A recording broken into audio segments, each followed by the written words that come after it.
തിരുവനന്തപുരം അരുവിക്കര ജലശുദ്ധീകരണശാലയിലുണ്ടായ അപ്രതീക്ഷിത വൈദ്യുതി തകരാറിൽ പാളയം സെക്ഷൻ പരിധിയിലെ വിവിധ പ്രദേശങ്ങളിൽ ജലവിതരണം തടസ്സപ്പെട്ടു. വാട്ടർ അതോറിറ്റി അടിയന്തര പ്രശ്നപരിഹാരം നടത്തുകയാണ്.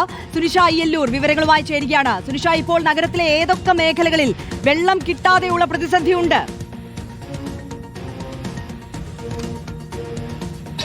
ആര്യ, നിലവിൽ മനസ്സിലാക്കുന്നത് പാളയം സെക്ഷൻ പരിധിയിലെ വിവിധ പ്രദേശങ്ങളിലാണ് ജലവിതരണം ബാധിക്കപ്പെട്ടിട്ടുള്ളത് എന്നുള്ളതാണ്. നേരത്തെ ഇത്തരത്തിലുള്ള ജലശുദ്ധീകരണശാലയിലെ വാൽവ് മാറ്റലടക്കമുള്ള പണികൾ നടക്കുമ്പോഴെല്ലാം തന്നെ നേരത്തെ തന്നെ മുന്നറിയിപ്പ് നൽകാറുണ്ടായിരുന്നു. പക്ഷേ ഇന്ന് ഈ അപ്രതീക്ഷിതമായ വൈദ്യുതി തകരാറ്, ഷോർട്ട് സർക്യൂട്ട് ഉണ്ടായതിന് പിന്നാലെയാണ് ഈ ജലവിതരണം മുടങ്ങുന്ന ഒരു സാഹചര്യത്തിലേക്ക് കടന്നത്. ഇന്ന് രാവിലെ 8:30 മുതൽ വിവിധ ഭാഗങ്ങളിൽ ജലവിതരണം തടസ്സപ്പെട്ട ഒരു സാഹചര്യമാണുള്ളത്. അപ്രതീക്ഷിതമായതുകൊണ്ട് തന്നെ ആളുകൾ നേരത്തെ ഈ ജലമൊന്നും ശേഖരിച്ചു വെക്കാനുള്ള സാഹചര്യം ഉണ്ടായിരുന്നില്ല. അതുകൊണ്ട് വലിയൊരു പ്രതിസന്ധി ചിലയിടങ്ങളിൽ നേരിടുന്നുണ്ട് എന്നുള്ളത് തന്നെയാണ്. ഏതായാലും പ്രശ്നം പരിഹരിക്കുന്നതിനായി കേരള വാട്ടർ അതോറിറ്റിയുടെ എഞ്ചിനീയറിംഗ് സംഘം അടിയന്തര പരിഹാര നടപടികൾ തുടങ്ങിയിട്ടുണ്ട്.